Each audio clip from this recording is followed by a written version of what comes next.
Assalomu alaykum aziz kanalimiz a'zolari. Yana desa ishlab chiqarishda davom ettiryapmiz. Hozirda 4 pog'onalar chiqyapti. Keyin 3 ta pog'onalarimiz chiqyapti. Shu pog'onamiz Mokraspat chiroyli tayyorlaganmiz. Toza ichi 1.7 tenga qildik. Buni 680 ming qilib beryapmiz. O'sha kraska ilmalari bilan. Keyin 1,5 metrliklarni ham yo'lga qo'yganmiz. Makta obzorimizda sal ko'rinmay turibdi.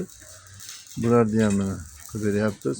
Arzonroq qilib 650 mingdan 1,5 metrlik ma'qul kelsa xudo xolasa bularni ham ko'rishlaring mumkin. Mana shu holatda. Endi har doimgidek mana 4 pog'onalimiz ko'pchilikka ma'qul kelyapti. Bular 720 dan sotyapmiz. Ko'prog'i 700 qilib beryapmiz.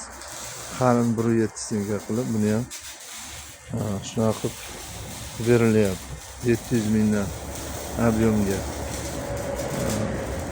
Stenkalarimiz behijolat mana ko'rib olishlaring mumkin. Hozirda mana shu narsalar ishlab chiqarilyapti. Mana toza 1.7 stenka qalinligi. P32 turibamiz ham xuddi shunday. Ko'rishlaring mumkin. Davomi bo'lyapti. Zakazlarda hozir Samarqandga zakaz olganmiz. O'shalar tayyorlayapmiz hozirda. Ko'pchilik Rossiyadan ham zakaz qilishyapti.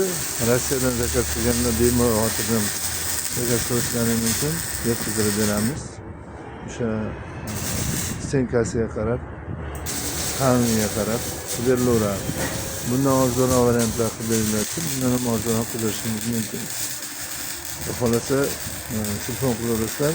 Keyin mana 4 pog'onamiz bor. Ichi 1,5 1.6 qo'ysak, misol uchun yana tashlab 690 680 ga beraveramiz. Ichini 1,5 qilsak.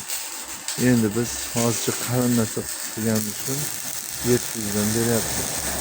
Paddonlarimiz profildan.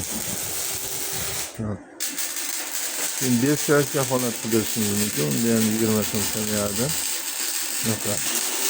Hozir yana bitta variant.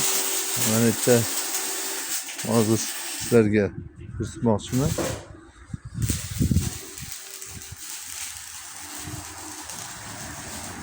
Mana shu 3 pog'onali leshamiz bor.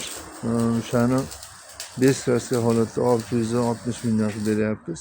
Shu holatda 660 ming chiqadi.